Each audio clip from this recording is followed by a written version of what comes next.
Diseño factorial 2K con puntos centrales. Entonces, esta es una nueva estrategia de experimentación, ¿ok? Que nos permite evaluar algo fundamental dentro de un diseño experimental y es la presencia de curvatura en un modelo. Ya vamos a ver qué es eso de curvatura. Entonces, el diseño factorial 2K con puntos centrales se recomienda utilizarlo cuando los factores estudiados, ¿verdad? Mayormente los factores o principalmente los factores cuantitativos, cuando estos factores permiten niveles intermedios, entonces es recomendable utilizar ese nivel intermedio para construir un nuevo tratamiento al cual vamos a denominar punto central. En esta ilustración que estamos viendo en la pantalla podemos observar que el punto central, que sería el punto 00, básicamente sería el nivel intermedio del factor A y el nivel intermedio del factor B. Este nivel adicional que nosotros, o este tratamiento adicional que nosotros estamos creando, se denomina punto central y nos brinda los siguientes beneficios. En primer lugar, nos permite detectar la presencia de curvatura en el comportamiento de la variable de respuesta. Segundo, permite hacer un análisis más detallado de los factores, ya que al detectar esa curvatura podemos ajustar el error en la predicción de nuevas observaciones. Y en segundo lugar, permite obtener grados de libertad adicionales para desarrollar un análisis de varianza en diseños no replicados, que recuerden ustedes, cuando teníamos un diseño 2K no replicado no se podía evaluar la significancia de todos los términos, ya que no quedaban grados de libertad para el componente del error. Entonces, al generar réplicas en un punto central, nosotros podemos generar esos grados de libertad que necesitamos para el error y por ende poder analizar en su conjunto todos los términos dentro de un experimento. Veamos este ejemplo. Dice, en un proceso de circuitos integrados se interesa minimizar la corriente de fuga, que se supone depende de la temperatura de quemado A, tiempo de quemado B y porcentaje de nitrógeno, factor C. Dice que por ello se decide correr un experimento factorial 2 a la 3 con una sola réplica y 4 repeticiones en el punto central. Los resultados obtenidos en este experimento se muestran en la siguiente tabla. Observen que en este experimento las corridas están ubicadas, o el orden en el que están los datos en el orden estándar. Al lado se muestra el orden aleatorio en la columna corrida. Y observen lo siguiente, al final de la tabla podemos observar en los tratamientos 0, 0, 0, que esas serían las observaciones, en este caso, para el punto central en este experimento. ¿Ok? Observen que al final de la tabla hay 4 tratamientos con la configuración 0, 0, 0 y esos corresponderían a nuestro punto central. Entonces, ya cuando estamos haciendo el análisis, lo primero pues que debemos generar es pues la ya conocida gráfica de cubos para conocer el promedio de las observaciones en cada tratamiento y más específicamente dentro del punto central.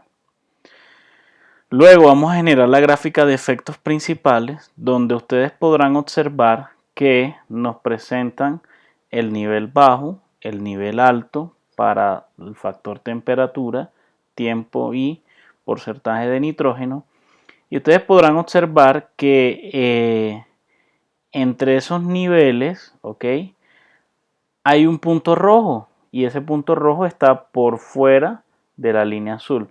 Realmente ese punto rojo está representando el promedio de las observaciones en ese punto central.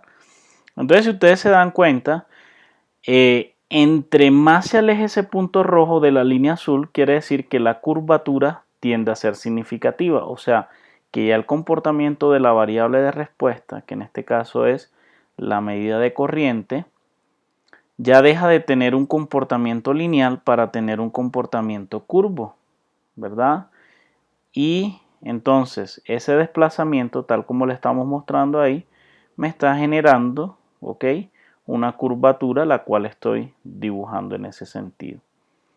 Por otro lado, en el factor tiempo, observen que si bien parece que no tuviera efecto, pero eso es debido a que cuando cambia de bajo a alto, entre esos dos niveles no hay un cambio significativo en la variable de respuesta, pero observen que cuando se corren los experimentos en el punto central, miren el comportamiento de la variable de respuesta y podrán observar la curvatura que ahí se presenta. Por lo tanto, puede que la parte lineal en ese experimento no sea significativa, pero el componente cuadrático sí lo será.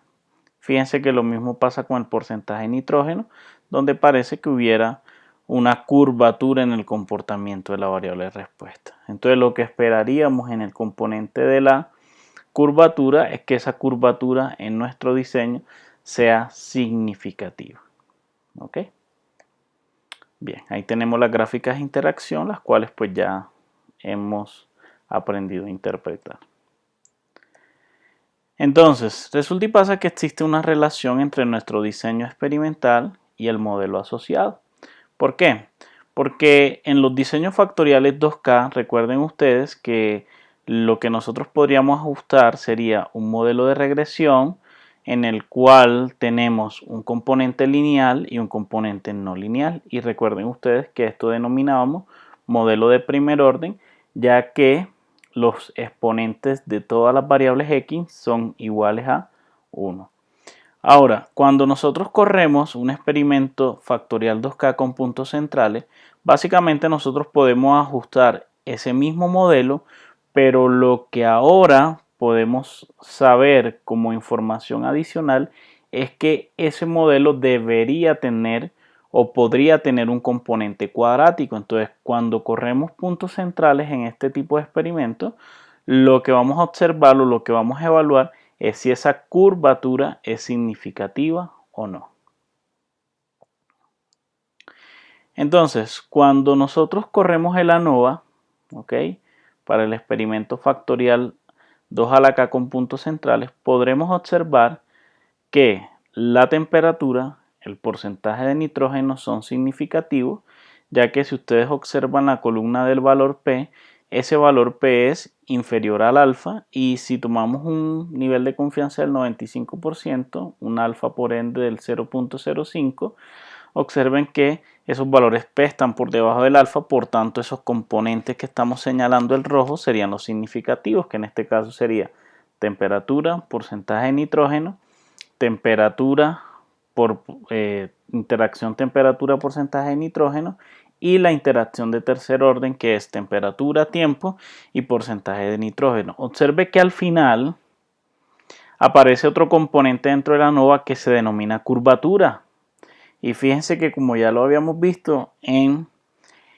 el análisis de las gráficas de efectos principales, esas curvaturas eran significativas. Observen que abajo, donde nos dan los indicadores de calidad del modelo, pues en este caso tenemos una muy buena calidad del modelo en cuanto al R cuadrado y el R cuadrado ajustado. En el caso del R cuadrado de la predicción, pues no tenemos valores para ellos, ya debido a que deberíamos primero hacer una depuración del modelo para obtener algún valor para ese R cuadrado de la predicción.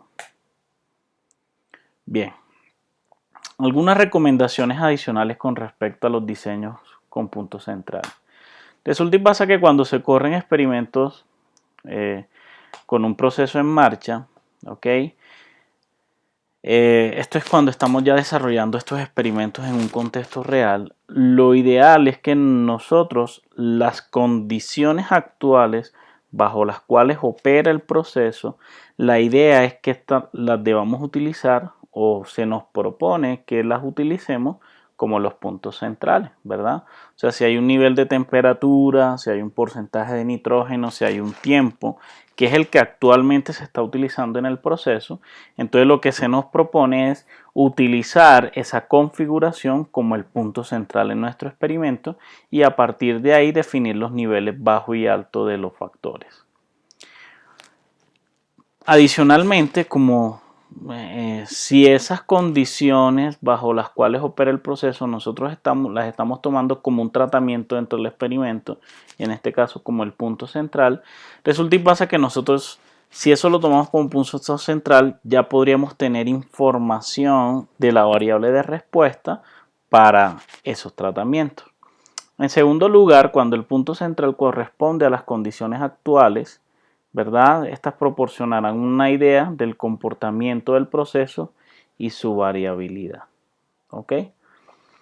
Por último, considere correr réplicas del punto central en orden no aleatorio. ¿Qué quiere decir esto?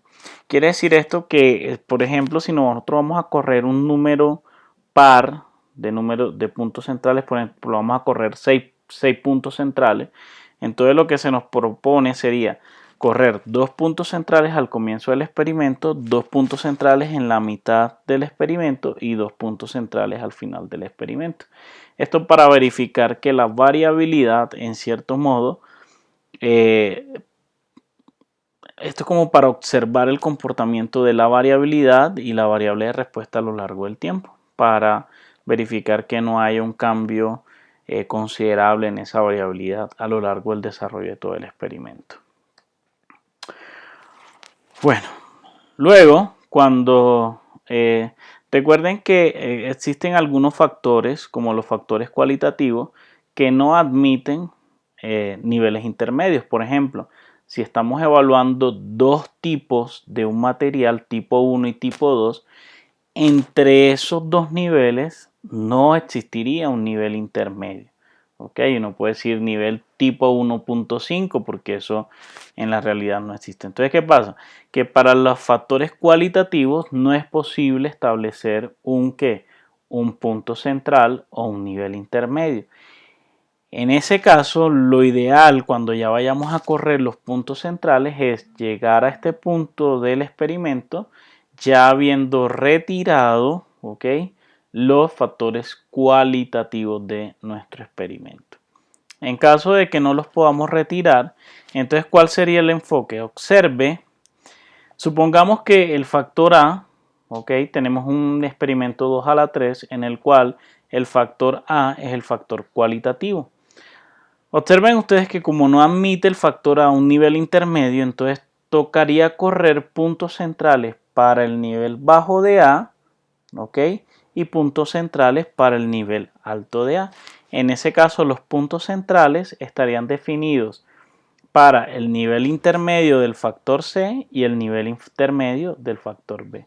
O sea que cuando tenemos un factor cualitativo, lo que hace es que se duplican los puntos centrales, y esto lo podremos observar en nuestra matriz de diseño, donde en la primera parte los 8 tratamientos representan los puntos factoriales y los últimos 2 tratamientos representan los puntos centrales para el nivel bajo de B en primera instancia, para el nivel bajo de A en primera instancia, ¿verdad?